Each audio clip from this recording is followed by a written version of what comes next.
अस्सलामुअलैकुम and welcome to decent stitching. आज हम लेक्चर नंबर 4 का आगाज़ करते हैं।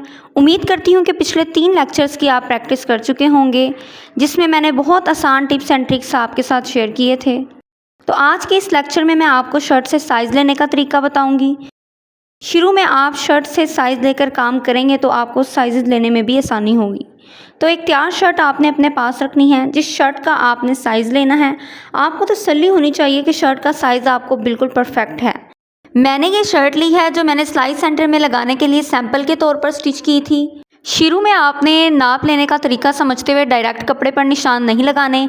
बिगनर्स ने स्टार्टिंग में ब्राउन पेपर या न्यूज़पेपर लेना है। तो सबसे पहले आपने गले की टोटल चौड़ाई का साइज़ लेना है, जो इस गले की 2.5 इंच है। फिर हाफ क्रॉस बैक यानी तीरे का साइज़ लेना है। और तीरे का साइज़ कभी भी फ्रंट साइड से नहीं लिया जाता बल्कि बैक साइड से लिया जाता है।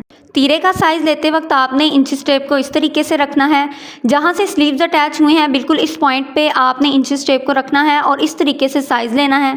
इस शर्ट का तीरा 5.5 इंच है। इसके बाद ब्राउन पेपर को आपने 4 तहों में फोल्ड कर लेना है, इस तरीके से आप देख सकते हैं।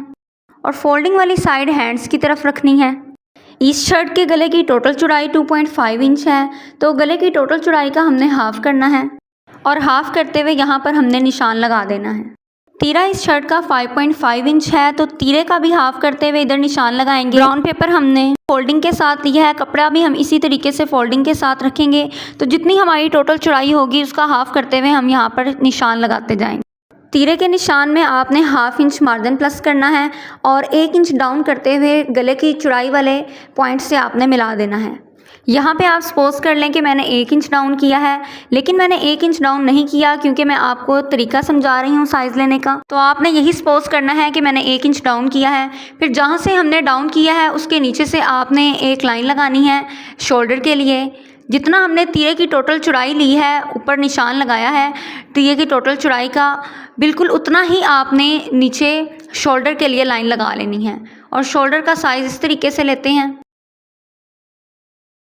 शोल्डर का साइज़ लेने के बाद आपने चेस्ट का साइज़ लेना है।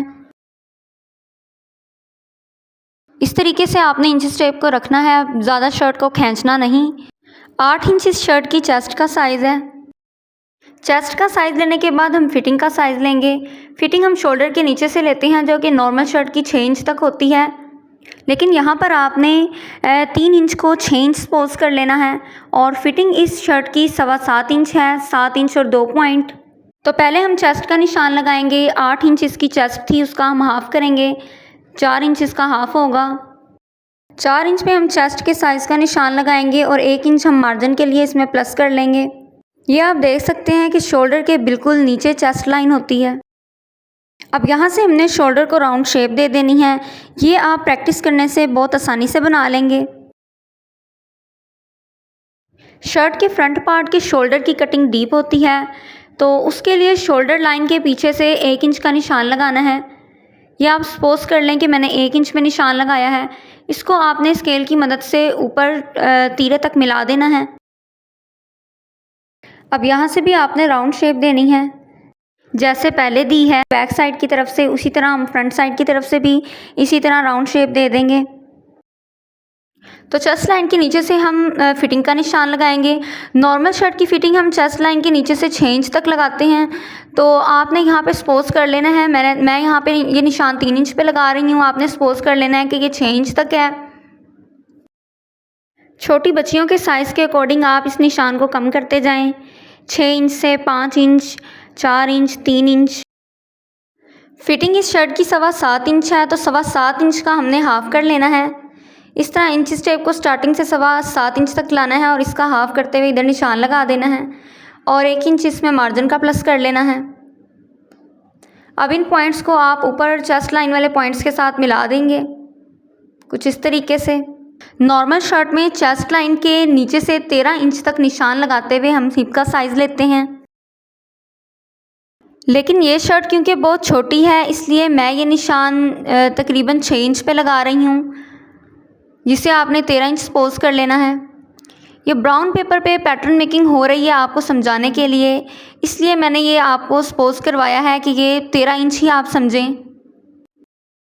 इसके बाद आपने हिप का साइज़ कुछ इस तरीके से लेना है। चेस्ट से ½ इंच ज़्यादा है, 8.5 इंच तक है, इसका भी हम हाफ़ करेंगे और हाफ़ करते हुए यहाँ पे हम निशान लगा देंगे और ये 1 इंच का हमने मार्जिन प्लस कर लिया है। अब इसे भी हम ऊपर वाले पॉइंट्स के साथ मिला देंगे जो फिटिंग के पॉइंट्स हैं। इसके बाद शर्ट की टोटल लंबाई का साइज़ लेंगे। लंबाई का साइज़ आपने गले वाली साइड से लेना होता है, शोल्डर वाली साइड से नहीं लेना होता, इससे लंबाई कम हो जाती है। तो गले वाली साइड से आपने यहाँ इसकी लंबाई लेनी है। इस शर्ट की लंबाई काफ़ी कम है लेकिन मैं यहाँ पर 14 इंच ले रही हूँ। लंबाई का साइज़ लेने के बाद आपने इसमें 1 या 1.5 इंच मार्जिन का प्लस कर देना है।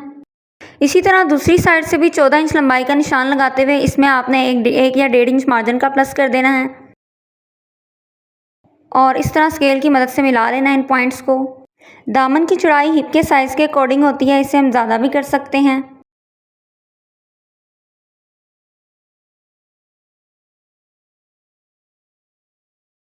इस तरीके से आपने दामन का साइज़ लेना है। इस शर्ट की हिप के अकॉर्डिंग ही है, हिप के साइज़ के बराबर है। अब स्केल की मदद से इन पॉइंट्स को आपस में मिला देंगे। कपड़े पर निशान लगाते वक्त आपने निशान लगाने वाला चौक यूज़ करना है। अब हम इस पैटर्न की कटिंग कर लेंगे। कटिंग आपने इस तरीके से करनी है, पहले तीरे की करनी है, फिर शोल्डर की करनी है, फिर चेस्ट, फिटिंग और हिप, चॉक्स और दामन। अच्छे से सेट करते हुए आपने इसकी कटिंग कर लेनी है, आगे पीछे नहीं होने देना फ्रंट और बैक साइड को। पैटर्न पर आपको समझाने के लिए मैं यहाँ पर राउंड नेक भी ड्रॉ कर देती हूँ। नेक्स्ट लेक्चर में मैं आपको 3 बुनियादी गलों की कटिंग डिटेल में समझाऊंगी। इस तरीके से यहाँ पर आपने राउंड नेक ड्रॉ कर लेना है। नेक ड्रॉ करने के बाद आपने बैक साइड को अलग कर लेना है और शर्ट के फ्रंट पार्ट के शोल्डर की डीप कटिंग कर लेनी है कुछ इस तरीके से।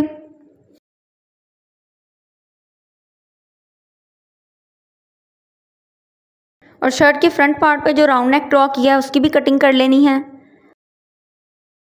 इस नेक की चौड़ाई आप सपोज कर लें कि 3 इंच है और लंबाई 6 इंच है जो कि नॉर्मल नेक की होती है। बैक साइड के गले की लंबाई फ्रंट साइड के गले की लंबाई से कम होती है, तकरीबन 2.5 इंच पे बैक साइड के गले की लंबाई की कटिंग होती है और चौड़ाई सेम होती है। इस तरीके से आपने इसकी भी कटिंग कर लेनी है और इन मेन पॉइंट्स पे आपने छोटे छोटे कट्स लगा देने हैं इस तरीके से। इससे आपको सिलाई करने में बहुत आसानी होगी।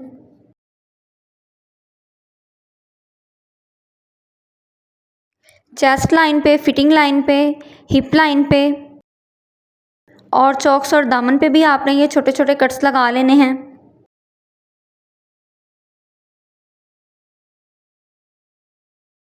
उम्मीद करती हूँ कि साइज़ लेने का तरीका बिगनर्स को अच्छे से समझ आ गया होगा और चेस्ट लाइन, फिटिंग लाइन और हिप लाइन की पहचान भी हो गई होगी। और इसी तरह यहाँ से हमने ये मार्जिन भी ड्रॉ करना होता है, ये भी आपको पहचान हो चुकी होगी। और नीचे से दामन के लिए भी मार्जिन होता है फोल्डिंग के लिए। जितनी ज़्यादा आप प्रैक्टिस करेंगे उतनी ही आपकी कटिंग इम्प्रूव होगी। अब स्लीव्स का पैटर्न ड्रॉ करने के लिए भी हमने ब्राउन पेपर को 4 फोल्डिंग में लेना है। सबसे पहले शोल्डर का साइज़ लेना है। शोल्डर का साइज़ आपने इस तरीके से लेना है, इंचेस टेप को तिरछा रखते हुए। शोल्डर इस शर्ट का तकरीबन 4 इंच है तो 4 इंच में हम मार्जिन प्लस कर देंगे, 1 इंच हम मार्जिन का प्लस कर लेंगे। शोल्डर का साइज़ लेने के बाद आपने स्लीव्स की लंबाई का और ये आगे से भी इसकी चौड़ाई का साइज़ ले लेना है।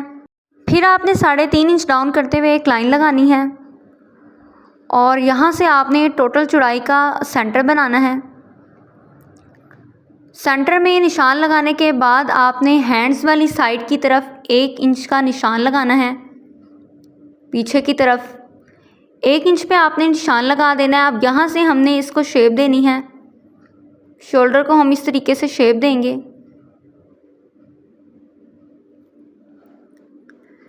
फिर हमने इसकी लंबाई लेनी है। स्लीव की टोटल लंबाई में हमने ½ इंच ऊपर शोल्डर के मार्जिन के प्लस करने हैं और आगे की फोल्डिंग के लिए हमने 1 इंच मार्जिन प्लस करना है। यहाँ से इसकी चौड़ाई का निशान लगाते हुए हमने ऊपर मिला देना है। ये आप देख सकते हैं कि हमने मार्जिन प्लस करने के साथ ये निशान लगाया है। स्लीव्स का पैटर्न भी ड्रॉ हो चुका है, अब हम इसकी कटिंग कर लेंगे। आने वाले लेक्चर्स में मैं बहुत डिटेल में आपको शर्ट की स्टिचिंग भी बताऊंगी। उम्मीद करती हूँ कि बिगनर्स को इस लेक्चर से काफ़ी कुछ सीखने को मिला होगा। वीडियो अच्छी लगे तो वीडियो को लाइक कर दें, चैनल को सब्सक्राइब कर दें। मिलते हैं नेक्स्ट लेक्चर में। अल्लाह हाफिज़।